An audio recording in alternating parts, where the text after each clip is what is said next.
اور جو اپنے آپ کو گناہوں سے پاک نہ کر سکا وہ برباد.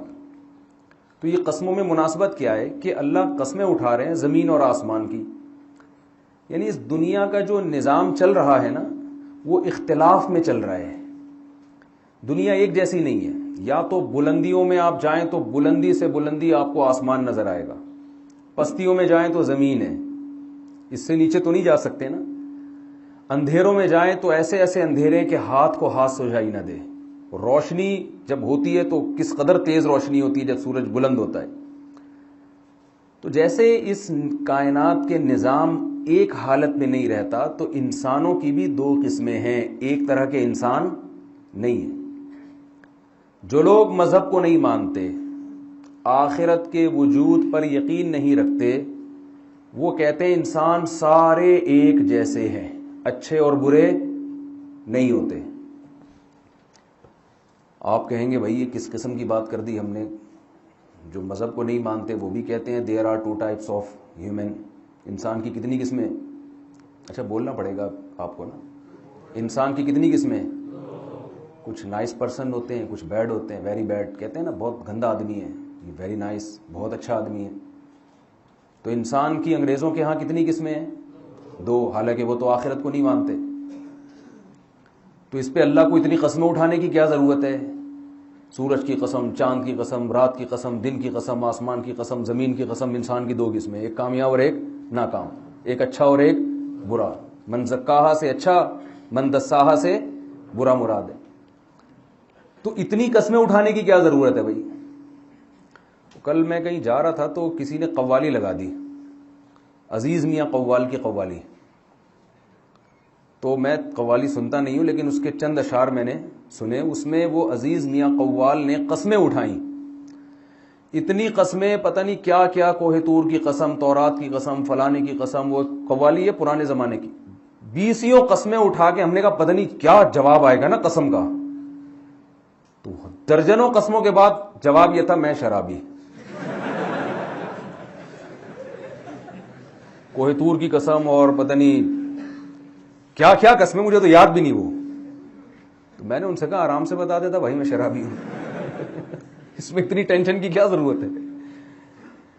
تو سوال یہ پیدا ہوتا ہے کہ اللہ نے اتنی قسمیں اٹھائیں, والشمس وضحاها والقمر اذا تلاها والنهار اذا جلاها. اسی طرح دوسری صورت بھی ایسی ہے, واللیل اذا یغشا والنهار اذا تجلی وما خلق الذکر والانثى. بہت قسمیں اٹھاتا ہے قرآن, اور ثابت یہ کیا کہ there are two types of human. انسانوں کی کتنی قسمیں ہیں؟ اچھے اور برے. تو بھائی یہ تو ویسے ہی سب کو پتا ہے انسان دو قسم کے ہوتے ہیں, ایک اچھا اور ایک برا. تو انگریز بھی کہتا ہے جو قرآن کو نہیں مانتا, جو آخرت کو نہیں مانتا.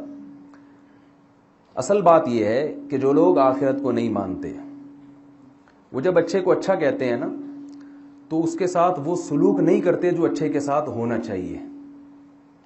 وہ جب برے کو برا کہتے ہیں تو اس کو وہ درجہ نہیں دیتے جو برے کو ملنا چاہیے. جب آپ نے یہ بات مان لی کہ مر کے ہم مٹی ہو کے ختم ہو جاتے ہیں تو اچھے کو اچھا بننے کا کوئی فائدہ نہیں اور برے کو برا بننے کا کوئی فائدہ نہیں. نتیجے کے لحاظ سے, رزلٹ کے لحاظ سے سب کیا ہو جاتے ہیں؟ سیم. آپ لاکھوں انسانوں کو قتل کرو, اتنا بڑا جرم کرو, اس کے بعد بھی آپ نے مر کے مٹی ہو کے ختم ہو جانا ہے. اور آپ کروڑوں انسانوں کا پیٹ بھرو, اپنا پیٹ کاٹ کے, مرنے کے بعد آپ کی قبر میں اور قاتل کی قبر میں کوئی فرق نہیں ہوگا. جتنے کیڑے اس لاش پہ اتنے ہی کیڑے اس لاش پہ, اس کے بعد دوبارہ زندگی نہیں ہے. تو ایسا اچھے کا کیا فائدہ بھائی؟ کوئی فائدہ ہے ایسے اچھے بننے کا؟ بلکہ بعض دفعہ الٹا بھی ہوتا ہے. جو ظلم کرتا ہے اس کا ظلم چھپا ہوتا ہے, لوگ اس کو زیادہ عزت دے دیتے ہیں. ہمارے ہاں تو پاکستان میں بہت مثالیں ہیں, لوگ صدر بن جاتے ہیں, عزت مل جاتی ہے, اور جو بیچارہ حق پر ہوتا ہے وہ پستا چلا جاتا ہے. نہ صرف یہ کہ دنیا میں بدلہ نہیں ملتا بلکہ دنیا میں اس کے ساتھ اور زیادتی ہو جاتی ہے. ایسے کیسز آتے ہیں کہ جرم کسی اور نے کیا, سزا کسی اور کو ملی. تو قرآن کہہ رہا ہے کہ جیسے اس کائنات کے نظام میں اختلاف ہے, بہت زیادہ تبدیلی ہے, تو انسان بھی ایک جیسے نہیں ہے. جو کامیاب ہوگا نا وہ قد افلح, بہت بڑا کامیاب ہوگا وہ. ایسا نہیں ہوگا کہ اس کو بس لوگ دیکھیں، اس کو جو نیوٹن اور ایڈیسن وغیرہ نے جو چیزیں ایجاد کی، انسانیت کی خدمت کی نا، تو آج لوگ فائدہ اٹھا رہے ہیں، تو کیا ان کو اس کا بدلہ دنیا میں مل گیا؟ کچھ ملا ان کو؟ نہیں ملا نا بھائی، جتنی خدمت کی اس حساب سے تو کچھ بھی نہیں ملا۔ وہ الگ بات ہے کہ آخرت میں نجات کے لیے ایمان شرط ہے، ابھی وہ میرا ٹاپک نہیں ہے، وہ پھر لوگ اشکال کرتے ہیں نا، اتنی خدمت کی پھر بھی جنت میں کیوں نہیں بھیج رہے آپ اس کو، نیوٹن کو، تو وہ ابھی ٹاپک نہیں ہے میرا، وہ سوال میں آپ پوچھ سکتے ہیں بعد میں۔ تو قرآن کہہ رہا ہے یہ قسمیں اٹھا کے کہ انسان کی بھی کتنی قسمیں ہیں؟ دو، یا تو بہت بڑی کامیابی یا بہت بڑی ناکامی، مرنے کے بعد سب ایک جیسے نہیں ہو جاتے۔ تو میں یہ قرآن کی قسمیں سمجھانے کے لیے میں نے یہ مثال دی ہے۔ تو قرآن قسم اٹھا رہا ہے قلم کی اور ان تحریروں کی جو قلم کے ذریعے لکھی جاتی ہیں۔ قرآن کہہ رہا ہے کہ قلم اور تحریریں اس بات پر گواہ ہیں کہ محمد صلی اللہ علیہ وسلم مجنون نہیں ہے۔ حالانکہ جس وقت یہ آیت نازل ہوئی مکہ میں، اس وقت قلم کا بھی اتنا کوئی رواج تھا نہیں، بہت کم لوگ، 4 6 8 10 لوگ ہوں گے پورے مکہ میں جو لکھنا جانتے تھے، اور وہ لکھتے بھی کیا، کبھی کبھار کوئی شعر لکھ دیا کرتے ہوں گے، بہت کم لکھنے کا رواج تھا۔ اس وقت قرآن کہہ رہا ہے قلم اور اس کی تحریریں گواہ ہیں کہ محمد صلی اللہ علیہ وسلم مجنون نہیں ہیں، اور آج قلم واقعی اس بات کی گواہی دے رہا ہے، اور تحریریں دیکھیے، کسی مجنون کی بات کو اتنا پروٹوکول نہیں دیا جاتا جتنا محمد صلی اللہ علیہ وسلم کی شخصیت اور آپ کی باتوں کو اہمیت دی گئی ہے۔ دنیا میں کسی کی سیرت پر اتنا کچھ نہیں لکھا گیا جتنا محمد صلی اللہ علیہ وسلم کی سیرت پہ لکھا گیا ہے۔ دنیا میں کسی کی بات کو اتنے اہتمام سے نہیں محفوظ کیا گیا جتنے اہتمام سے محمد صلی اللہ علیہ وسلم کی بات، پوری سندیں چلتی ہیں حدیث میں، حدثنی فلان قال حدثنی فلان قال حدثنی فلان کان النبی صلی اللہ علیہ وسلم افلج الثنیتین۔ اتنی سی بات محدث بیان کر رہے ہیں کہ نبی صلی اللہ علیہ وسلم کی 2 دانتوں کے درمیان خلا تھا۔ آپ کسی کی شخصیت کو ڈسکس کر رہے ہیں، صرف اس کے دانت کی بناوٹ بیان کر رہے ہیں، آپ آگے اس کے احکامات کیا ہیں، اس نے آرڈر کیا دیے، یہ تو زیادہ اہمیت ہے نا اس کی۔ کسی کی شخصیت میں جب آپ اس کی سوانح حیات لکھتے ہیں تو اس کی بظاہر کوئی ویلیو نہیں ہوتی کہ اس کے دانت کیسے تھے، زیادہ بیان کر دیں کہ بھئی بڑے اجلے دانت تھے، یہی ہوگا نا۔ صحابی رسول یہ بیان کر رہے ہیں کہ رسول اللہ صلی اللہ علیہ وسلم کے دانتوں کے درمیان کیا تھا؟ سامنے کے دانتوں کے درمیان خلا تھا۔ اب اگر میں آپ سے کہوں کہ نبی کے آپ صلی اللہ علیہ وسلم 1400 سال پہلے دنیا میں آئے اور آپ کے دانتوں کے درمیان خلا تھا، تو یہ بات ایسا ہی نہیں مان لی جائے گی، اس کی سند پیش کریں آپ۔ امام ترمذی سند لے کر آتے ہیں، حدثنی فلان، مجھ سے فلاں نے، مجھ سے فلاں نے، مجھ سے فلاں نے، مجھ سے فلاں نے، ان سے فلاں نے، انہوں نے صحابی سے اور صحابی نے رسول اللہ صلی اللہ علیہ وسلم کے بارے میں یہ بیان کیا۔ اتنی سی بات کو محفوظ رکھنے کے لیے سندوں کا سلسلہ چلتا ہے، پھر ان سندوں کے راویوں پہ کتابیں لکھی گئی ہیں، سیر اعلام النبلاء علامہ ذہبی کی، ایک راوی کا آپ کو اس میں تذکرہ ملے گا، یہ راوی کس سن میں پیدا ہوا، کس سن میں اس کا انتقال ہوا، جو نبی کے بارے میں صرف ایک بات بیان کر رہے ہیں کہ آپ کے دونوں دانتوں کے درمیان کیا تھا؟ خلا۔ اس راوی کا پھر کی ملاقات بھی اپنے اس راوی سے ثابت تھی جس سے وہ نقل کر رہے ہیں۔ پھر ان کے بارے میں محدثین کا تبصرہ کیا ہے، کذاب ہے، ثقہ ہے، قابل اعتماد ہے یا نہیں، ان کے مشائخ کون کون ہیں جن سے انہوں نے علم حاصل کیا، اور کون کون ان کے شاگرد ہیں جو ان سے حدیثیں لیتے ہیں، مجہول یا مستور تو نہیں ہے۔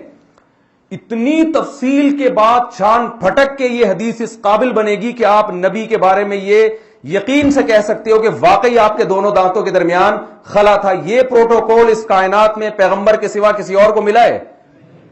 تو جس قلم نے یہ سند لکھی ہے اور جس کتابوں میں حدیث کی یہ سند لکھی گئی ہے، وہ قلم اور اس کی لکھی ہوئی یہ تحریر اور وہ کتابیں گواہی دے رہی ہیں کہ محمد صلی اللہ علیہ وسلم مجنون نہیں تھے۔ کسی مجنون کو اتنا پروٹوکول نہیں ملتا، اس کی تو تعلیمات ایسی ہوتی ہیں جو سمجھ سے والا تر ہوتی ہیں۔ تو اللہ تعالیٰ نے ہمیں ایک ایسے پیغمبر سے جوڑا ہے جن کی تعلیمات آج بھی اسی طرح محفوظ ہیں جس طرح 1400 سال پہلے تھی. آپ صلی اللہ علیہ وسلم چلتے کیسے تھے, کھاتے کیا تھے, آپ کے سر میں کتنے بال سفید تھے. یہ تو وہ چیزیں جن کا شریعت سے براہ راست تعلق نہیں ہے, اور جن کا شریعت سے براہ راست تعلق ہے وہ کس قدر محفوظ ہیں.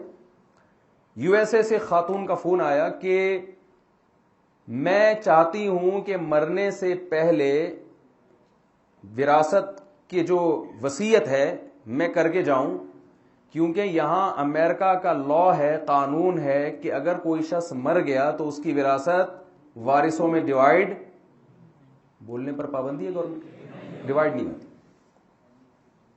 البتہ آپ اگر پہلے سے وصیت کر دیں تو وہ آپ کی وصیت کے مطابق.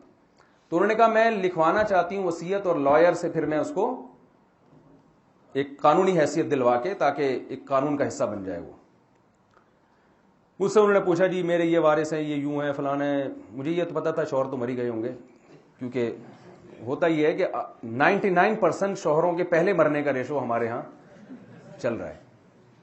واللہ عالم اس کی کیا وجوہات ہوتی ہیں. اب آپ سوچو جو 3 یا 4 کرے گا وہ کتنے پہلے مرے گا, جو 1 کرے گا وہ جلدی مرتا ہے. ایک اکثر میں دلچسپ واقعہ لوگوں کو سناتا ہوں. ایک خاتون آئی, ایک صاحب آئے اپنی والدہ کو لے کے.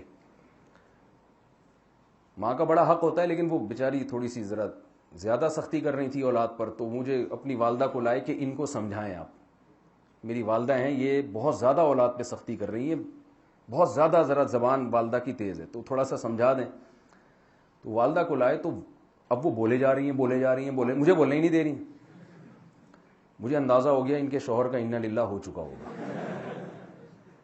کیونکہ اگر میں مزید آدھا گھنٹہ بیٹھ گیا تو میں ڈپریشن سے مر جاؤں گا, تو ان کے شوہر کیسے برداشت کر رہے ہوں گے. تو میں نے ویسے ہی, مجھے یقین تھا کہ شوہر مر چکے ہوں گے اب تک, میں نے ویسے ہی پوچھ لیا آپ کے شوہر کا انتقال کب ہوا. تو انہوں نے یا یہ پوچھا کہ انتقال ہوا, انہوں نے کہا وہ تو 10 سال پہلے مر گئے تھے. میں نے آہستہ سے بولا تاکہ ان کو سنائی نہ دے, میں نے کہا پھر بھی بہت برداشت کر لیا, 10 سال گزار لیے, بولے جا رہی ہیں نا. تو میں نے ان سے کہا, میں نے پورا وراثت کا وہ بنا کے دے دیا, بھائی فلاں کو اتنا, فلاں کو اتنا, جو بھی شریعت کا حکم ہے. تو انہوں نے کہا ہم نے لائر سے پوچھا, لائر نے کہا یہ تو بڑا خاندانی سسٹم ہے, یہ بہترین, بیٹی کو آدھی وراثت دی گئی ہے, بیٹے کو دگنی. اس پہ لوگ اعتراض کرتے ہیں, حالانکہ اسلام نے بیٹے پہ جو ذمہ داریاں مالی ڈالی ہیں نا, جب وہ نکاح کرے گا تو بیوی کی تمام تر ذمہ داری کس پر ہوگی, شوہر پر ہوگی. اور جب لڑکی نکاح کرے گی کروڑوں روپے کی بھی مالک ہو, ایک دھیلا بھی اس پر لازم نہیں ہے کہ اپنی اولاد یا اپنے شوہر پہ خرچ کرے. تو اس کو شریعت اگر 1 لاکھ روپے دے رہی ہے تو وہ محفوظ کر رہی ہے, اور بیٹے کو 2 لاکھ دے رہی ہے تو خرچ کروا رہی ہے اس سے. نتیجے کے لحاظ سے عورت ہی کو فائدہ ہے اس میں. اور ان کے پاس کوئی سسٹم ہے وراثت کا, کتوں کے نام وراثت ہو جاتی ہے. یعنی اتنی ترقی کرنے کے بعد بھی ایسا وراثت کا سسٹم نہیں لا سکے جو اسلام کے مقابلے میں آ کے کھڑا ہو, ابھی تک نہیں لا سکے. ایک ایک نظام کو دیکھو نا آپ, اسلام کے نکاح کے نظام کو دیکھو, طلاق کے نظام کو دیکھو, وراثت کے نظام کو دیکھو, کاروبار کے نظام کو دیکھو, عبادت کے سسٹم کو دیکھیں آپ. کوئی جیسا ہمارا عبادت کا نظام ہے دنیا میں کسی کے پاس ہے یہ نظام؟ میں تو لوگوں کو مثالیں دیتا ہوں کہ میں غیر مسلموں کے بھی عبادت گاہوں میں گیا ہوں, نہ ان کی اذانیں سمجھ میں آتی ہیں, نہ ان کی عبادت سمجھ میں آتی ہے. پھر جو عبادت وہ کر رہے ہیں اس کی ان کے پاس کوئی دلیل نہیں ہے کہ یہ وہی ہے جو ہمارے مذہبی رہنما نے بتائی تھی, کوئی دلیل نہیں ہے. ہمارے پاس جب کتاب الوضو سے ہم شروع کرتے ہیں, قرآن میں آیتیں موجود ہیں, اذا قمتم الى الصلاة فاغسلوا وجوہکم وایدیکم الى المرافق. 1400 سال پہلے وضو کا جو طریقہ قرآن میں نازل ہوا وہ آج تک ایز اٹ از موجود ہے. لاکھوں لوگ, کروڑوں لوگ سن رہے ہیں, پڑھ رہے ہیں, اس میں ذرہ برابر تبدیلی نہیں ہوئی ہے. زکوٰۃ کا نظام, رمضان کی جب یہ آیتیں نازل ہوئی, شہر فمن شہید منکم الشہر فلیصم, جو رمضان کا مہینہ پائے گا وہ روزے رکھے گا. جب یہ آیتیں نازل ہوئی اس وقت سے لے کے ایک رمضان بھی 1400 سال میں ایسا نہیں آیا جب مسلمانوں نے رمضان کو چھوڑا ہو. عیسائیوں سے پوچھیں, 99% عیسائیوں کو نہیں پتا ہمارے روزے کب ہوتے ہیں, یہودیوں کو نہیں پتا ہمارے روزے کب ہوتے ہیں. تو عبادت کا نظام دیا, ایسا نظام کہ اس سے بہتر نظام ہو نہیں سکتا. معاملات کا نظام دیا. معاملات میں دو قسمیں. ایک معاملات وہ ہوتے ہیں جن کو کاروباری لین دین کہا جاتا ہے. آپ کو پتا ہے کہ اسلامک فائننس تو آپ نے دنیا میں سنی ہوگی. یہودی فائننس, عیسائی فائننس, ہندو فائننس سنی آپ نے کوئی؟ میرے خیال ہے بعض لوگوں نے سنی ہے, شاید کوئی سنی آپ نے؟ نہیں ہے ہی نہیں, کچھ ہے ہی نہیں ان کے پاس. اسلامک فائننس باقاعدہ پڑھائی جاتی ہے. اسلام کس طریقے سے انویسٹمنٹ کی آپ کو اجازت دیتا ہے, کیا حکام ہے اس کے. یہ اسلامک فائننس کا نظام پیش کس نے کیا؟ محمد صلی اللہ علیہ وسلم نے, اور بہت سادہ طریقے سے پیش کیا ہے, بہت سادہ. پھر فقہاء اس کی تفصیل بیان کرتے کرتے یونیورسٹیوں میں پورے نصاب بن چکے ہیں اب اس پہ. معاملات میں کاروباری لین دین, پھر انسانوں کے انسانوں سے ریلیشن. غیر مسلموں کے ہاں ریلیشن بس RELATION تک رہ گیا ہے. وہ اسپیلنگ یاد کرا دیتے ہیں.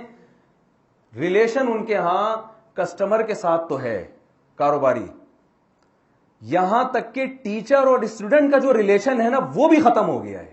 یعنی باپ اور بیٹے کا تو دور کی بات. بھائی آہستہ آہستہ ریلیشن ختم ہوتا ہے نا, تو ہوتے ہوتے ہوتے ہوتے ایک ریلیشن رہ گیا, گرل فرینڈ اور بوائے فرینڈ. بس یہ ہوس سے شروع ہو کے کہاں ختم ہوتا ہے؟ ہوس پہ. اور کوئی ریلیشن نہیں ہے. لوگ مجھے بہت تعریفیں کرتے ہیں, یار گورے اتنے اچھے. میں نے کہ اتنے اچھے ہیں تو باپ کو اوڑھا اس میں کیوں جمع کراتے ہو بھائی؟ یار سب سے پہلے تو انسان اپنے باپ کے ساتھ اچھا ہوتا ہے, دوستوں کے ساتھ, کسٹمر کے ساتھ تو بعد میں. یہ ایئر ہوسٹس کے اخلاق ہیں. دیکھو ایک محلے میں آپ کے ہاں کوئی خاتون رہتی ہوں, کوئی بھی چھڑے تھپڑ مار دیتی ہوں وہ نا کھینچ کے, آپ کو لگے گا بڑی بد اخلاق ہے. لیکن جب آپ ایئر ہوسٹس سے تھوڑا سی بدتمیزی بھی کرتے ہو تو ایکسکیوز می کر کے پتلی گلی سے بولو نا بھائی, نکل جاتے. تو آپ کو کیا خیال ہے کہ ایئر ہوسٹس کے اخلاق اچھے ہوتے ہیں؟ بھائی یہ پروفیشنل یعنی پروفیشن ہے, اس کو مسکرانے کے پیسے ملتے ہیں, تنخواہ ملتی ہے. میں اکثر ایک واقعہ بتا کے تھک گیا ہوں, لیکن پھر بھی مزہ آتا ہے. یہ سنیں آپ, ہر جگہ بتاتا ہوں میں. جو یوٹیوب پہ بیان سنتے ہیں شاید وہ بور ہو گیا, یار مجھ سے ایک ہی واقعے کو لپیٹتے رہتے ہیں. واقعہ اتنا مزے کا ہے. ہمارے پاس کینیڈا سے ایک صاحب کا فون آیا, مفتی صاحب میرے اللہ ان کو جزائے خیر دے, انہوں نے مجھے کینیڈا سے یہ واقعہ سنا کے لوگوں کو بہت فائدہ پہنچا دیا. اس کلچر کو سمجھانے میں مجھے مدد مل رہی ہے. مجھے کہنے لگے مفتی صاحب گورا بہت اچھا ہے, میں اپنے والد کو علاج کے لیے کراچی سے کینیڈا بلا رہا ہوں, کیونکہ گورا ہسپتالوں میں بوڑھوں کی جو کیئر کرتا ہے وہ مسلمانوں کے ہسپتالوں میں وہ کیئر بولے نا نہیں ہے. بہت اچھا ہے گورا. اور آپ ہمیں کہتے رہتے ہیں گوروں میں کوئی خوبی نہیں ہے. میں نے کہا نہیں, ایک تو خوبی نظر آ رہی ہے, وہ گورے ہیں بھائی, یہ تو بہت بڑی خوبی ہے. یہ تو ایسی جو سامنے نظر آ رہی ہے. اور بھی خوبیاں ہیں, میں منکر نہیں ہوں کہ ساری چیزیں ہی غلط ہیں, لیکن کچھ چیزیں ہمیں لگتی ہیں اچھی. جب آپ اس کی تہ میں جاؤ گے تو اس کی بیس اچھی نہیں ہوتی. تو انہوں نے کہا میں اپنے ابا کو بلا رہا ہوں کینیڈا سے علاج کے لیے, کراچی سے علاج کے لیے. کہاں بلا رہا ہوں؟ کینیڈا. اور یہ یہاں بوڑھوں کی کیئر ہوتی ہے, کراچی میں نہیں ہو سکتی. کتنے اچھے ہیں یہ لوگ. یہاں نرسیں بہت کیئر کرتی ہیں, خیال کرتی ہیں بوڑھوں کا. ہماری نرسیں اسے دیکھ کے بوڑھا ویسے ہی بیچارہ. تو میں نے کہا بھائی بات یہ ہے کہ آپ مسلمان ہیں, پاکستانی ہیں, اس لیے آپ کو اپنے ابا کی اتنی فکر ہے کہ آپ ابا کو لاکھوں روپے خرچ کر کے, ویزا کا پروسیس کتنا مشکل, پھر خرچہ آنے جانے کا, پھر علاج بھی فری تھوڑی ہے, آپ کو تو دینا پڑے گا پیسہ. اتنے پیسے آپ ابا کے علاج پہ اس لیے خرچ کر رہے ہو کہ آپ پاکستانی ہو, آپ مسلمان ہو. کیا کسی گورے میں اتنا ظرف ہے؟ اس نرس سے پوچھنا جو اپنے ابا کی اتنی کیئر کر رہی ہے کہ اپنے ابا کو بھی پوچھتی ہے یہ گھر میں. میں نے کہا یہ جو نرس جس کی آپ تعریفیں کر رہے ہو, اس سے پوچھو آپ کو اپنے ابا سے ملے ہوئے کتنا ٹائم ہو گیا, تو 50% نرسیں کہیں گی ہمیں تو پتہ ہی نہیں ہمارا ابا ہے کون. پنجاب میں کہتے ہیں ایسا ابا کہاں سے لبا, سنا ہوگا نا ایسا ابا. پنجاب کے لوگ بھی بڑے مستائے ہوئے ہوتے ہیں. تو میں نے کہا 50% تو کہیں گے ابا کا ہی نہیں پتا ہمیں. 50% نے اپنے ابا کو اولڈ ہوم میں جمع کرا دیا ہوگا. وہاں دوسری نرسیں پیسے لے کے تنخواہ لے کے ان کی کیئر کر رہی ہوں گی. اپنے ابا کو کا علاج کرانے کے لیے تیار نہیں ہے, اس کو اولڈ ہاؤس میں جمع کرا رہی ہے, دوسروں کے ابا کی اتنی اچھی خدمت. تو یہ بھائی ایک پروفیشن ہے, یہ کوئی وہ اخلاق نہیں ہے جو اسلام آپ کو سکھا رہا ہے. اور میں نے کہا ہمارے ہاں جو نرس جس کی آپ برائیاں کر رہے ہو آپ کے ابا کی کیئر نہیں کر رہی, لیکن جب اپنے ابا آئیں گے تو آپ کے ابا کو چھوڑ کے اپنے ابا کی بہت کیئر کرے گی. تو آپ بتاؤ اپنے ابا پہلے ہوتے ہیں یا دوسروں کے ابا؟ اچھے اخلاق کا سے پہلے اپنے ابا سے شروع ہوتے ہیں, دوسروں کے ابا سے شروع ہوتے ہیں. مسلمان اپنے باپ اور اپنی ماں کی فکر پہلے کرتا ہے, دوسروں کی فکر بعد میں کرتا ہے. تو میں یہ بتا رہا تھا کہ اسلام کا جو ریلیشن کا ایک نظام ہے, معاملات ہوتے ہیں نا, دیکھیں ایک اللہ اور آپ کے معاملات, ان کا تعلق عبادت سے ہے, نماز, زکوٰۃ, حج, روزہ, آپ نے اللہ کو کیسے خوش کرنا ہے. پھر اسلام نے ایک نظام دیا آپس میں کیسے معاملات ہونے چاہیے, اس میں لین دین, تجارت, ملازمت, اس کے حکام. فقہ کی کتابوں میں اجارہ کے حکام الگ ہیں, خرید و فروخت کے حکام الگ ہیں, مزاربہ, مشارکہ, آپ دیکھیں کتنی لمبی ڈیٹیل ہے, پھر ان پہ کتنے حاشیے چڑھے ہوتے ہیں, کیسی جزیات بیان کی جاتی ہیں, پورا نظام سمیٹ کے فقہا نے بیان کر دیا. اور جو ریلیشن ہے آپس میں, پھر آپس میں ریلیشن میں اسلام نے رشتہ داری کے حقوق الگ سے بیان کیے. وَأُولُو الْأَرْحَامِ بَعْضُهُمْ أَوْلَىٰ بِبَعْضٍ فِي كِتَابِ اللَّهِ. فرمایا آپس میں جتنے بھی تمہارا ریلیشن ہے اس میں جو بلڈ ریلیشن ہے اس کو آپ دوسرے ریلیشن پہ اسلام ترجیح دے رہا ہے. گوروں کے پاس یہ چیز نہیں ہے ہی نہیں. اللہ کہہ رہے ہیں کہ اس کا پہلے حق ہے. پھر اس ریلیشن میں بھی قرآن نے بیان کیا, اس میں سب سے پہلے والدین ہیں, اور ماں کا حق باپ سے حسن اخلاق میں 3 گنا زیادہ ہے. پھر بیوی کا حق ہے. تبھی تو میں لوگوں سے کہتا ہوں کہ یار یہ عیاشیاں کہاں سے ہو گئی شادیاں؟ عیاشیاں تو گرل فرینڈ میں ہیں. جب لوگ کیوں نہیں گرل فرینڈ کو بیوی بناتے جلدی؟ ان کو پتا ہے کہ ابھی یہ اکیلی ہے, اس سے میں ہوس پوری کروں گا, اپنی خواہشات پوری کروں گا, جب چاہوں گا اس کو چھوڑ دوں گا. اسی کو آپ بیوی بناؤ تو 6-7 سالے آپ کو جہیز میں ملیں گے. آپ کو 1 عدد ساس ملے گی, 1 عدد سسر ملے گا, پھر اس کے چچا زاد, خالہ زاد. پھر اگر آپ حقوق ادا نہیں کرتے, پورا خاندان آپ کے پیچھے کھڑا ہوا ہوگا, اور آپ اس شخص کے حوصلے کو داد دو جس کی 3 ساسیں ہوں. ٹھٹرنے کے لیے ایک کافی ہے یا نہیں ہے بھائی؟ 1 ساس اور 1 سسر. داماد اور اس سسرال کی مثال ایسے ہوتی ہے, ہمارے ایک دوست کہا کرتے تھے سسرال ایسے ہے جیسے اسرائیل, اور داماد ایسے جیسے فلسطینی. تو گورے یہ ٹینشن نہیں پالتے. یہ کیسی انسانیت کی خدمت ہے یار؟ عورت پر وہ حق ادا کرو نا جو اصل اسلام نے حق دیا اس کو. ہمارے لبرل لوگ عورت کی آزادی کی بات کرتے ہیں کہ بھئی عورت شوہر کی مرضی کے بغیر گھر سے جا سکتی ہے. کیوں پوچھے بھائی وہ اپنے میاں سے, سسر سے کیوں پوچھے, ساس سے کیوں پوچھے؟ آزاد کرو اس کو. آزاد کرتے کرتے میں ان لبرل لوگوں سے کہتا ہوں کہ پھر اتنی آزادی جو اتنی گورے نے دی ہے, بالکل آزاد کر دیا, پھر مرد ایک دھیلا بھی بیوی پہ خرچ نہیں کرتا. آپ مرد کو نچوڑ تو رہے ہو, بچوں کے اسکول کی فیسیں کون دے گا؟ میاں دے گا. اور بیوی کے ہر تقریب پہ نیا جوڑا بنا کے کون دے گا؟ دے رہے ہیں جو یہاں 2-4 میاں بھی بیٹھے ہوئے ہوں گے بیچارے, میاں دے گا.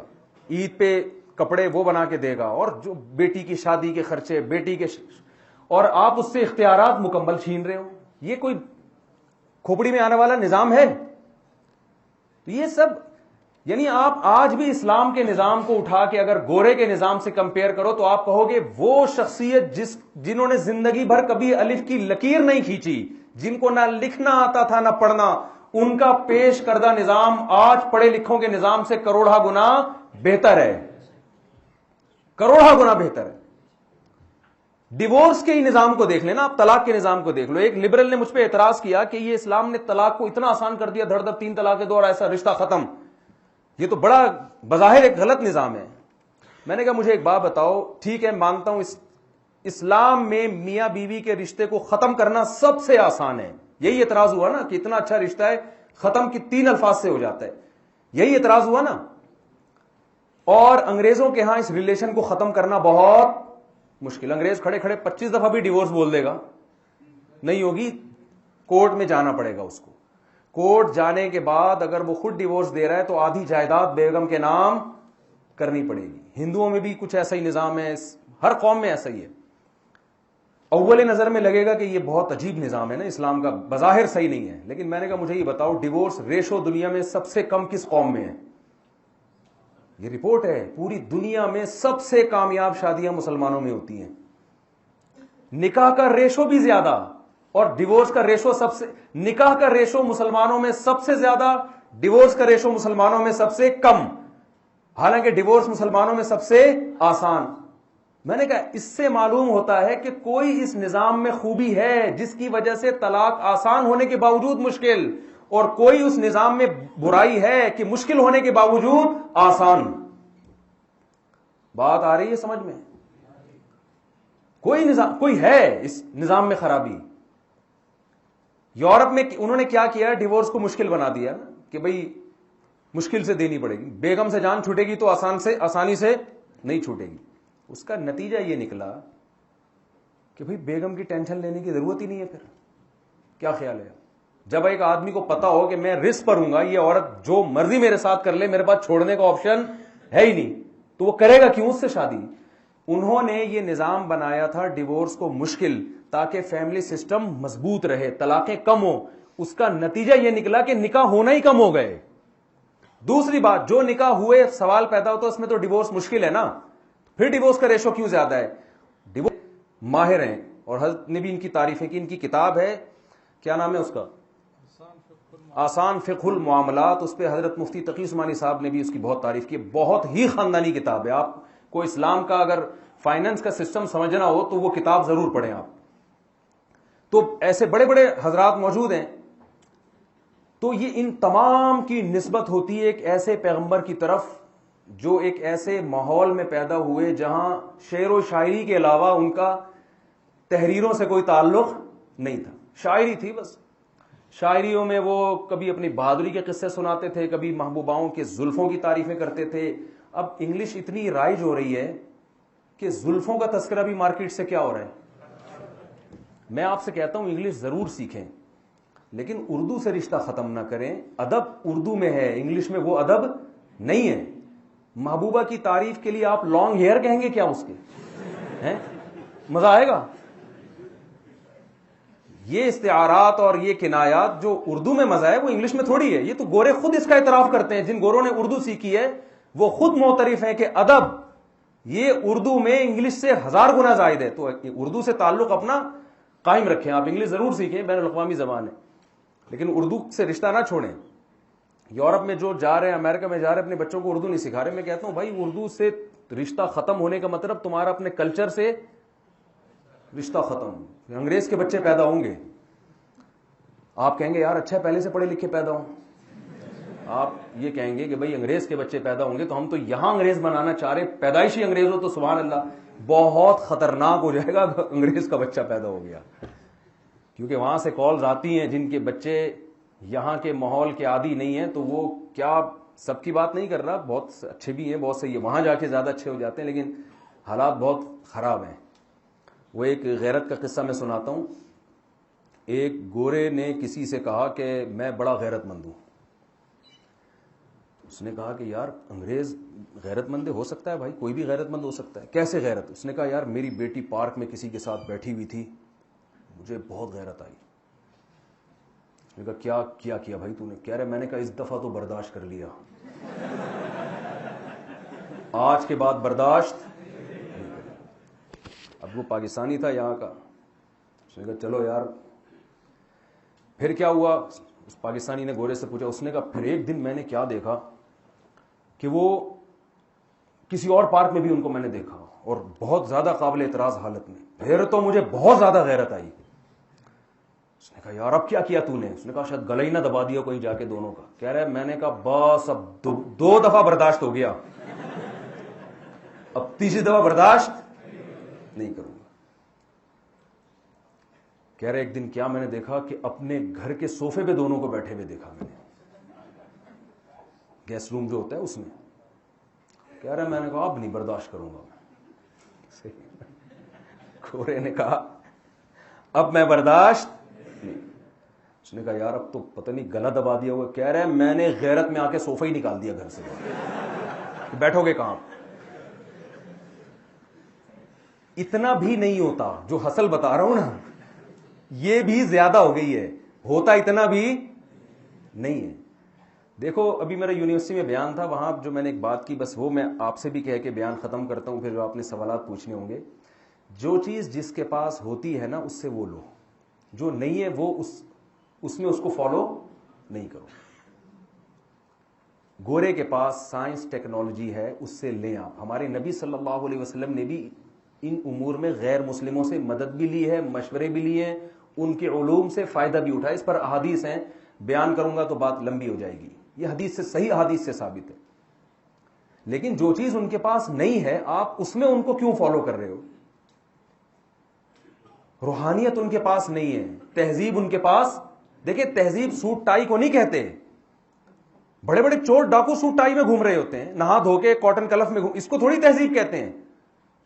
تہذیب میں سب سے پہلے یہ ہے کہ آپ پیدا کرنے والے کا حق پہچانو, اور جس کا آپ پر جتنا بڑا احسان ہے اس کا حق پہچانو. سب سے پہلا حق اللہ کا ہے اور اس کے بعد آپ کے والدین کا ہے. تبھی قرآن میں جہاں اللہ والدین کا تذکرہ ہے نا, ہمیشہ اللہ کے بعد ہے, ہمیشہ اللہ کے. وَقَضَىٰ رَبُّكَ أَلَّا تَعْبُدُوا إِلَّا إِيَّاهُ وَبِالْوَالِدَيْنِ إِحْسَانًا. اور اس دونوں کے لیے بہت تاکید کے صیغے قرآن نے استعمال کیے ہیں. قضا کا لفظ, کبھی وصیت کا لفظ استعمال کیا.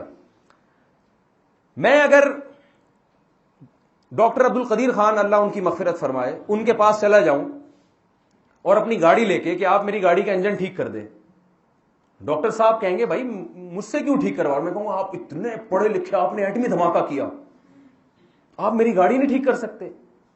وہ کیا کہیں گے, بھائی میں گاڑیوں کا میکینک نہیں ہوں, میں جتنا بڑا بھی ہوں لیکن میں اپنی فیلڈ سے متعلق آپ کو رہنمائی دے سکتا ہوں. جو علم میرے پاس ہے ہی نہیں وہ میں کیسے آپ کو اس میں گائیڈ کر سکتا ہوں. آپ پنکھا ٹھیک کروانے کے لیے ڈاکٹر کے پاس چلے جائیں. یار ڈاکٹر صاحب اس دن میں ایک مریض کو لایا تھا, تڑپتا ہوا مریض اور لا علاج تھا, وہ سب کہہ رہے تھے یہ اس کا کوئی علاج نہیں, آپ نے اس کو ٹھیک کر دیا تو میرا پنکھا بھی ٹھیک کر دیں آپ. ڈاکٹر کہے گا بھائی تیرے مریض کا اس پنکھے سے کیا تعلق. آپ کہیں گے جو مریض کو ٹھیک کرنا مشکل ہے یہ پنکھا. کہے گا بھائی مریض کو پنکھا ٹھیک کرنے کے لیے تو اتنے زیادہ کورسز نہیں کرنے پڑتے, وہ تو کوئی بھی چھوٹو کو بٹھا دو لے جا کے پنکھے والے کی دکان پہ, گنجا کرا دو اس کو, اس کی سر پہ 2-4 دفعہ چپت پڑیں گے, پنکھا وہی ہوتا ہے نا, آپ نے میکینک کو دیکھا ہوگا چھوٹو پانا لے کر ایسا ہوتا ہے نا. اس کے لیے گنجا ہونا ضروری ہے, گنجے ہی ہوتے ہیں اکثر میں نے دیکھا ہے. جو میکینک کے ہاں بچے ہوتے ہیں نا سیکھ رہے ہوتے ہیں ان سے, استاد کر رہا ہوتا ہے اور وہ چھوٹو کر کے اس سے, تو اس کے لیے تو یہ علم کافی ہے. تو آپ کہیں کہ ڈاکٹر صاحب آپ نے اتنا پیچیدہ علم حاصل کیا, آپ نے اس دن ایک مریض کو ٹھیک کر دیا اور آپ ایک چھوٹا سا پنکھا ٹھیک نہیں کر سکتے. ڈاکٹر کہے گا بھائی ہر آدمی ہر فیلڈ میں ماہر نہیں ہوتا. تو گورا سائنس ٹیکنالوجی میں ہمارا امام ہے, تہذیب میں ہمارا امام نہیں ہے. جس قوم کا خاندانی نظام ہی تباہ ہو گیا ہو, جن کو اپنے باپ کا نہ پتا چل رہا ہو, ماں کے حقوق کیا ہے, باپ کے حقوق کیا ہے, وراثت کتوں کے نام کر کے جا رہے ہو, آپ ان سے سیکھ رہے ہو یار اس کلچر کو ہم نے فالو کرنا ہے. تو یہ ہماری یونیورسٹیوں میں نا ایک عجیب دماغ بنتا چلا جا رہا ہے. ہر چیز آئنسٹائن سے پوچھ رہے ہیں, ہر چیز نیوٹن سے پوچھ رہے ہیں. نیوٹن سے جو پوچھنے کی چیزیں آپ اس میں اس کو فالو کرو, آئنسٹائن سے جو پوچھنے کی چیزیں اس کو فالو کرو. جو پیغمبروں کی فیلڈ ہے اس میں کس کو فالو کرنا ہے؟ پیغمبر کو.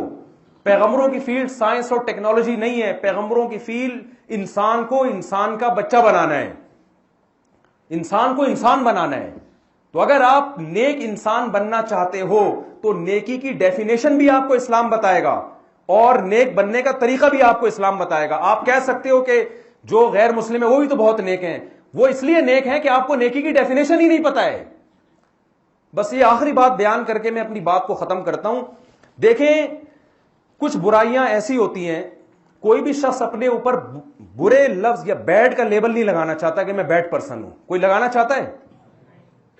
کچھ برائیاں ایسی ہیں جب پوری قوم میں وہ برائیاں سرایت کر جاتی ہے نا, تو قوم من حیث القوم یہ جرم کرتی ہے کہ اس برائی کو برائی کی لسٹ سے نکال دیتی. پھر اس برائی کرنے سے آپ برے رہتے نہیں ہیں. یہ بہت بڑا جرم ہے جو اس وقت انسانوں سے ہو رہا ہے. باپ کو اولڈ ہاؤس میں جمع کرانا یہ برا کام ہے یا نہیں؟ گوروں کے کلچر میں برا نہیں ہے. اگر آپ کسی گورے کی کا وہ انٹروڈکشن کروائیں کہ انہوں نے اپنے ابا کو 50 سال میں جمع کرا دیا تھا اور سال میں ایک دفعہ ملنے کے لیے جاتے ہیں, کوئی مسئلہ نہیں ہے بھائی, بہت بڑا مسئلہ ہے. شراب پینا اچھا کام ہے برا ہے؟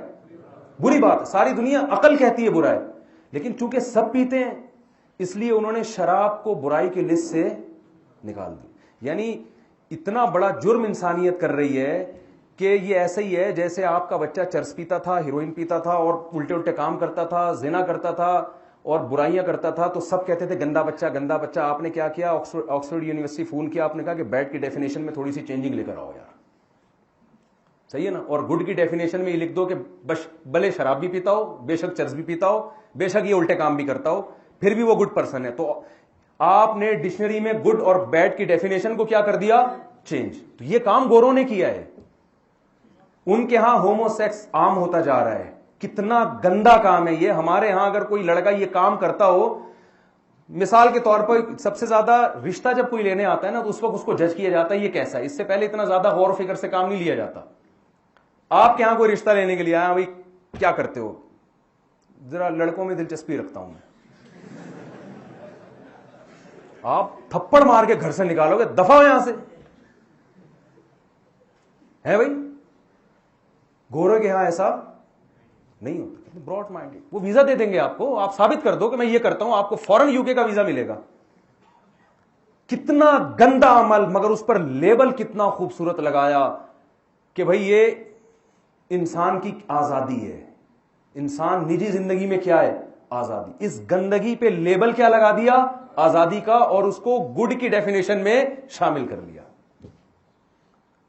یہ جرم دنیا کر رہی ہے. ہمارے پاس اسلام ہے جو ہمیں ان دھاندلیوں سے بچاتا ہے, اور اسلام یہ بتاتا ہے کہ جو خدا کو نہیں مانتا یا خدا کے ساتھ جھوٹے خداؤں کو شریک کرتا ہے وہ گڈ پرسن ہو نہیں سکتا, کیونکہ سب سے پہلا حق کریٹر کا ہے جس نے آپ کو بنایا ہے, جو بنانے والے کو نہیں. مجھے ایک دن کہا کسی نے کہ نیوٹن نے اتنی انسانیت کی خدمت کی پھر بھی وہ جہنم میں جائے گا.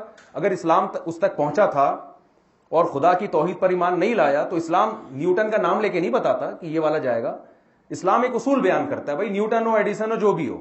مجھے نہیں پتا کہ نیوٹن تک اسلام پہنچا تھا نہیں پہنچا, یہ میرا ٹاپک نہیں ہے, نہ مجھے نیوٹن کو زبردستی جہنم میں پہنچا کے کوئی خوشی محسوس ہو رہی ہے. لیکن ایک اصول ہے نا کہ اللہ نے ایک اصول بیان کر دیا کہ جو اپنے خدا کو نہیں مانے گا, خدا کی توحید اور بنانے والے کو, اور اس کے پیغمبروں پر ایمان نہیں لائے گا بشرطے کہ پیغمبروں کی دعوت پہنچی بھی ہو اس تک, تو اللہ کہتے ہیں کہ اس کا ہر عمل دنیا میں ضائع ہے. تو انہوں نے مجھ سے کہا کہ یار اتنی انسانیت کی خدمت کرنے والا اگر واقعی ان اصولوں پہ پورا نہیں اترا تو جہنم میں جائے گا. میں نے کہا مجھے ایک بات بتاؤ, آپ کو نیوٹن سے کیوں اتنی محبت ہے؟ اس لیے کہ اس نے کچھ چیزیں, کچھ لاز بنائے ہیں جس سے انسانیت نے بہت فائدہ اٹھایا. تو آپ یہ نہیں, آپ کو اپنے محسن سے اتنی محبت ہے کہ آپ اس کو جہنم میں جاتے ہوئے آپ کو اچھا نہیں لگ رہا.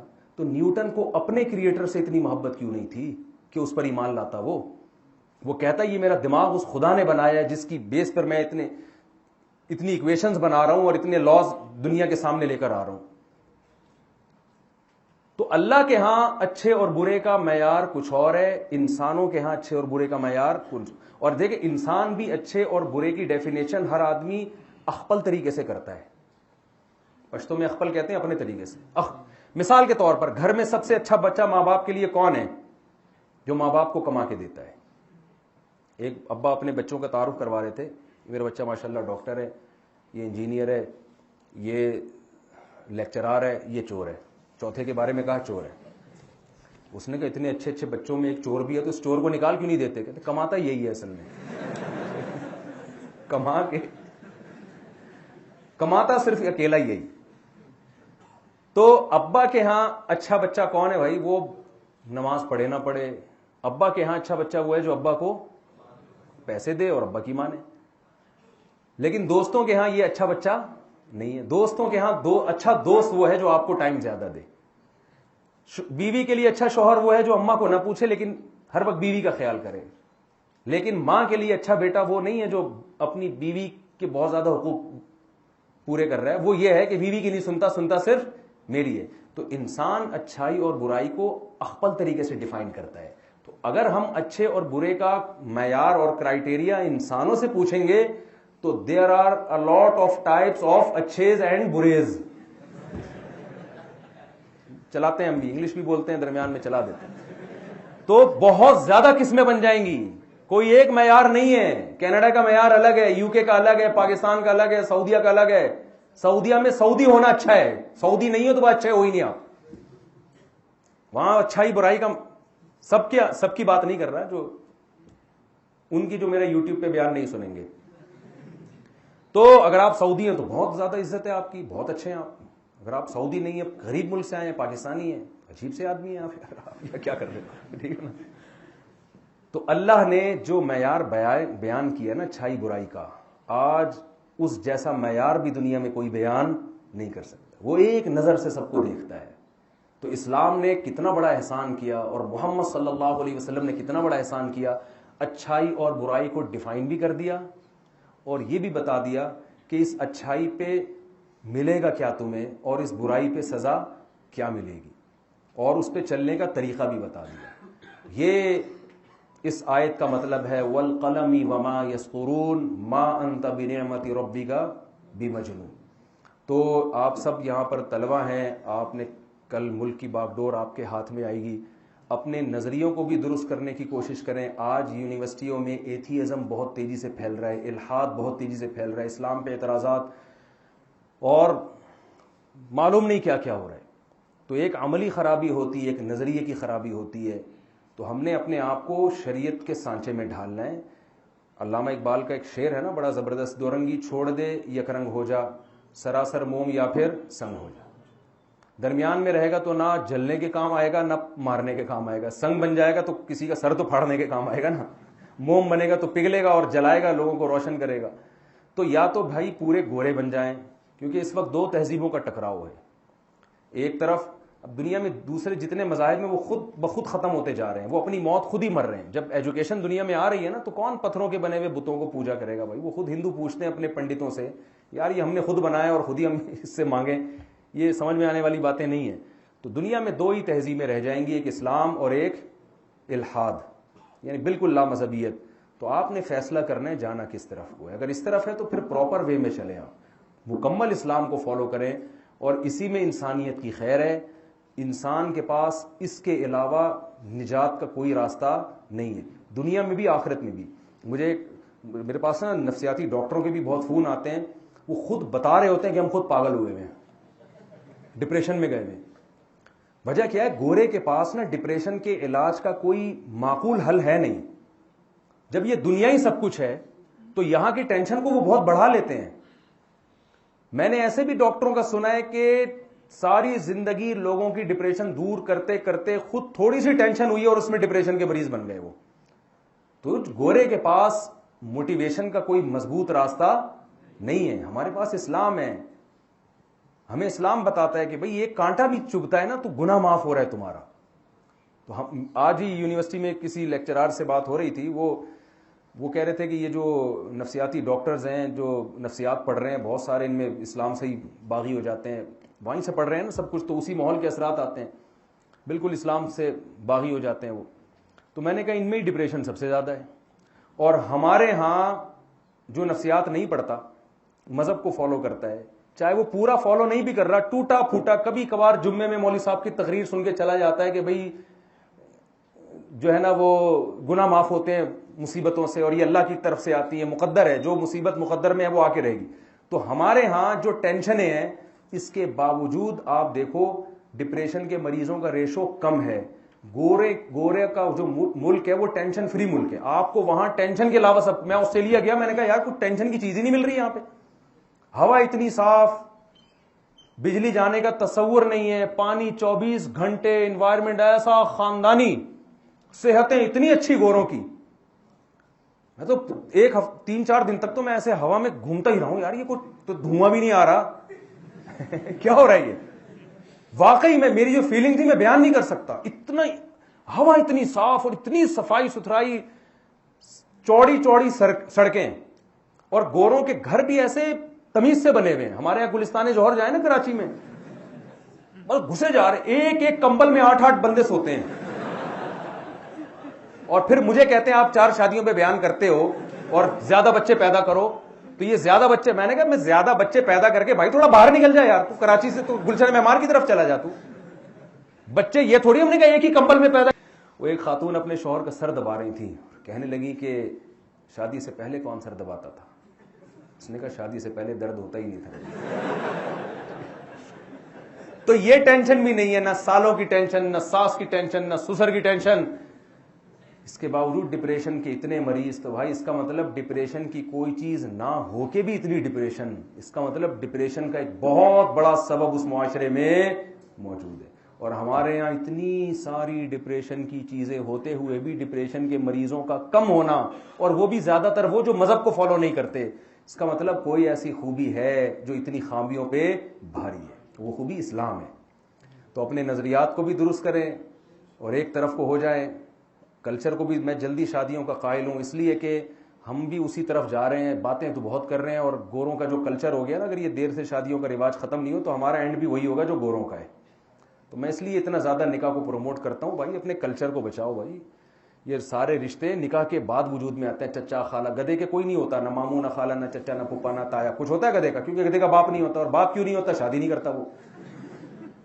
تو یہی ہو جائے گا. گرل فرینڈ کا کلچر ہمارے معاشرے میں پھیل رہا ہے. یہ نہ کریں. آپ 4 شادیاں کریں، اور اس میں کوئی وہ نہیں ہے، کسی سے پوچھیں نہیں. اس میں آپ لوگ کہتے ہیں نا کہ وہ فلانا، بھائی اللہ نے آپ کو اجازت دی ہے یہ، ورنہ یہ کلچر برباد ہو جائے گا. اس کو سوچنے کی ضرورت ہے، اس پہ بیٹھنے کی ضرورت ہے، غور کرنے کی ضرورت ہے. بہت بربادی آنے والی ہے مستقبل میں. تو اللہ تعالیٰ سے دعا ہے جو کچھ کہا سنا اس میں جو غلطی ہوئی اللہ معاف فرمائے، اور جو صحیح بات ہوئی اللہ ہم سب کو اس پر عمل کرنے کی توفیق عطا فرمائے. 10 منٹ ہیں، آپ میں سے کوئی سوال پوچھنا چاہیں تو پوچھ سکتے ہیں. جی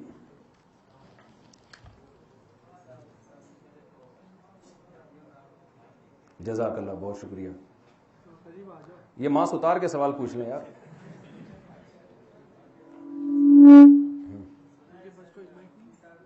میں ان کا سوال ریپیٹ کر دوں گا نا تاکہ سب سن لیں. آواز آ رہی ہے؟ جی جی.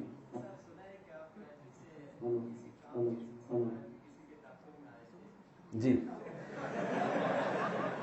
اچھا آگے چلیں. چلیے.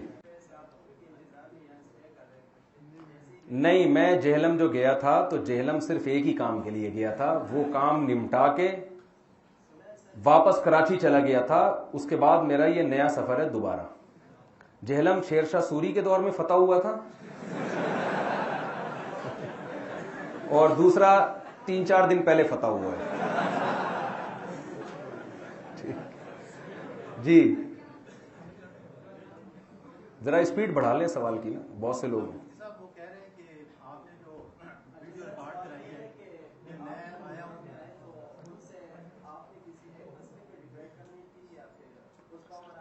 دو مسئلے اہم تھے نا بس. اب ان موضوعات کو زیادہ نہ چھیڑیں یار.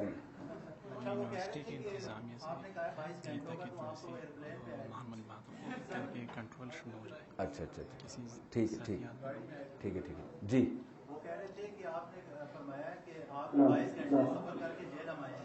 نہیں میں نے یہ نہیں فرمایا کہ میں 22 گھنٹے سفر کر کے آیا ہوں، یہ غلط ہے. دیکھیں اگر میں یہ کہتا نا جہلم کراچی سے 2 گھنٹے پر ہے، تو بہت سارے لوگ پوری دنیا میں سن رہے ہیں. وہ سمجھتے شاید کراچی سے حیدرآباد تک کا راستہ ہوگا. سب کو تھوڑی پتہ ہے. تو 20-22 گھنٹے کا جب ایک ہی کنٹری کے اندر بتایا جاتا ہے تو یہ ڈسٹینس کو شو کرنے کے لیے. اب باقی آپ راکٹ میں بیٹھ کے جائیں یا ٹرین میں بیٹھ کے جائیں، یہ آپ کا ہیڈنگ ہے. تو محترم نے تھوڑا اس کو غلط رخ دے دیا ہے. جی بس یہ سوالات نہ پوچھیں یار، یہ ٹاپک چھوڑ دیں، فضول ٹاپک ہے. جی 18 سال کے تھے جب آپ کی شادی ہوئی تھی؟ ماشاء اللہ. تو اگر مطلب میں نے کوئی اور شادی کرنی ہے دوسری تیسری یا چوتھی، تو مجھے اس کے لیے بیگم سے اجازت نہیں؟ ضروری نہیں. جی ماشاءاللہ مفتی صاحب کا بیان آپ سب حضرات نے سن لیا. اتنا جامع معنی بیان جس میں دین کا روح آپ کے سامنے بیان ہوا، اور سائنسی معلومات بھی تھی معاشرے کے حوالے سے. اور اصل بات یہ ہے کہ اسلام کی جو فوقیت اور برتری ہے مغربی نظام پر، تو بڑے اچھے انداز سے مفتی صاحب نے یہ واضح کر لی. اللہ تعالیٰ ان کو جزائے خیر دے. آپ حضرات کے علم میں ہے کہ مفتی صاحب کا جو منسلک ہونا ہے، تعلق ہے، وہ جامعۃ الرشید سے ہے. تو پہلے میں جامعۃ الرشید کے حوالے سے 1-2 منٹ میں مختصر سا تعارف کروں گا۔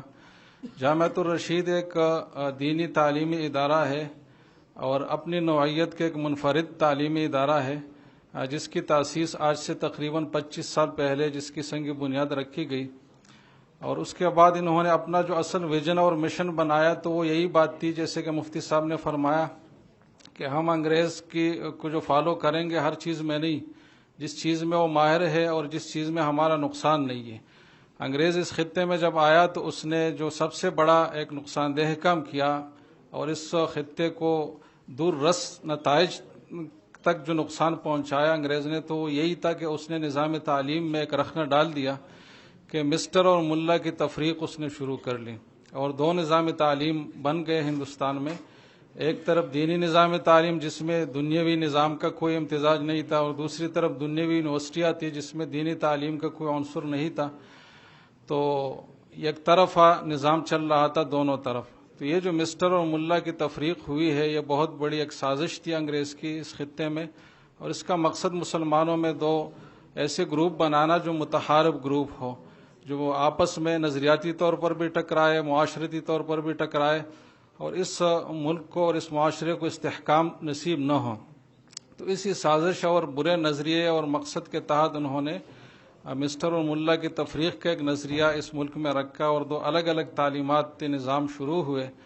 تو جامعۃ الرشید کا بنیادی مقصد یہ ہے کہ یہ جو تفریق ہے اس کو ختم کیا جائے اور ایک بریجنگ کا کردار بیچ میں ادا کی جائے، اور اصل وہ نظام تعلیم اپنایا جائے جو کہ ہمارے سلف کا اور ہمارے ماضی کی تاریخ کا حصہ ہے، جس میں دونوں نظام تعلیم ایک ہی چھت کے نیچے ہوا کرتے تھے۔ تو چنانچہ جامعۃ الرشید نے یہی کیا کہ دینی اور دنیاوی تعلیم کا ایک حسین امتزاج پیش کیا، اور الحمدللہ بہت ایک آئیڈیل سسٹم رہا، بہت سارے مدارس نے ان کو فالو کیا اور مزید بھی فالو کر رہے ہیں۔ تو یہی جامعۃ الرشید کی ایک بنیادی خصوصیت ہے۔ تو آپ حضرات جب بھی کراچی تشریف لائے تو ایک وزٹ جامعۃ الرشید کا ضرور کریں تاکہ آپ کو نظام تعلیم کا پتہ ہو۔ ابھی تو جامعۃ الرشید نے ایک بورڈ کا بھی اعلان کیا ہے، مجموع العلوم الاسلامیہ کے نام سے ایک تعلیمی بورڈ کا، جس میں ایسے ایک جامعہ نصاب کے تحت اپنا ادارہ بھی تشکیل دیں گے اور دوسرے مدارس کا الحاق بھی کریں گے۔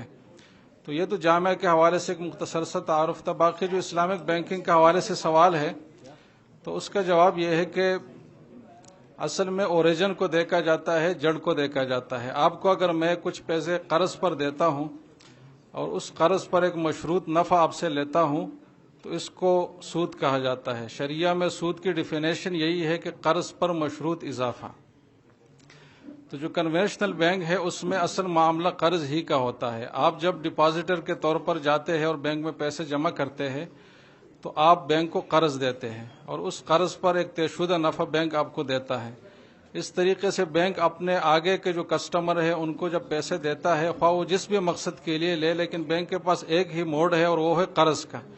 تو قرض کے طور پر پیسے دیے جاتے ہیں اور اس پر ایک مشروط نفع وہاں سے لیا جاتا ہے۔ اسلامک بینک میں یہ اوریجن جو ہے عقد کا، معاملے کا، کنٹریکٹ کا، اس کو الگ کیا جاتا ہے دونوں طرف، یعنی کریڈٹ سائٹ پر بھی، ڈیبٹ سائٹ پر بھی۔ جب آپ بینک میں پیسے جمع کرنے جاتے ہیں فائنانس کرنے کے لیے، ڈپازٹ کرنے کے لیے، تو آپ کا بینک کے ساتھ ایک شرعیہ ایگریمنٹ ہوتا ہے مضاربہ کے نام سے، جس میں یہ بات ہوتی ہے کہ آپ دونوں ایک مشترک کاروباری سرگرمی کریں گے، آپ کی طرف سے پیسہ ہوگا اور بینک کی طرف سے محنت ہوگی، آپ رب المال ہوں گے، بینک مضارب ہوگا۔ تو یہ ایک بنیادی معاملہ آپ کے بیچ میں ہوتا ہے۔ اس میں آپ کا جو پیسہ ہے وہ بینک کے پاس بطور قرض نہیں ہوتا، بینک اس پیسے کی کوئی ذمہ داری بھی نہیں لیتا۔ اگر کوئی رسک ہو تو وہ آپ کو برداشت کرنا پڑے گا۔ یہ الگ بات ہے کہ رسک مینجمنٹ کے تحت بینک نے بھی اس کے انتظامات کیے ہیں، لیکن اصولی لحاظ سے وہ رسک آپ کا ہے، اور آپ کا جو پیسہ ہے بینک آگے حقیقی کاروبار میں لگاتا ہے، اور اس حقیقی کاروبار میں لگانے کے لیے بھی 14-15 بڑے بڑے طریقے ہیں، وہ بھی شریعہ کمپلائنٹ ہے۔ اس میں مختلف طریقے، ہر جگہ الگ الگ طریقے اختیار کیے جاتے ہیں، تو اس طریقوں سے آگے بینک پیسہ لگاتا ہے، تو وہاں سے جو نفع آتا ہے وہ مضاربت کے اصول کے تحت تقسیم ہوتا ہے۔ تو جب اوریجن ہی الگ ہو گیا، وہاں قرض کا معاملہ تو یہاں مضاربت کا ہے، تو باقی جو سملیرٹیز ہے، ظاہری طور پر یکسانیت ہے، اس سے کوئی چیز جائز ناجائز نہیں ہوتی۔ اصل معاملہ جب الگ ہو گیا تو وہ حرام ہے اور یہ جائز ہے۔ باقی اس کی تفصیلات بہت زیادہ ہے کہ جو تفصیل ہے کہ کس وقت میں بینک اجارہ کا معاملہ کرتا ہے، کیا شرائط ہے، کس وقت میں مرابحہ کا کرتا ہے، کیا شرائط ہے، تو وہ پھر الگ سے تفصیلی وہ ہے، لیکن جب اوریجن الگ الگ ہو گیا تو حکم بھی الگ الگ ہوگا۔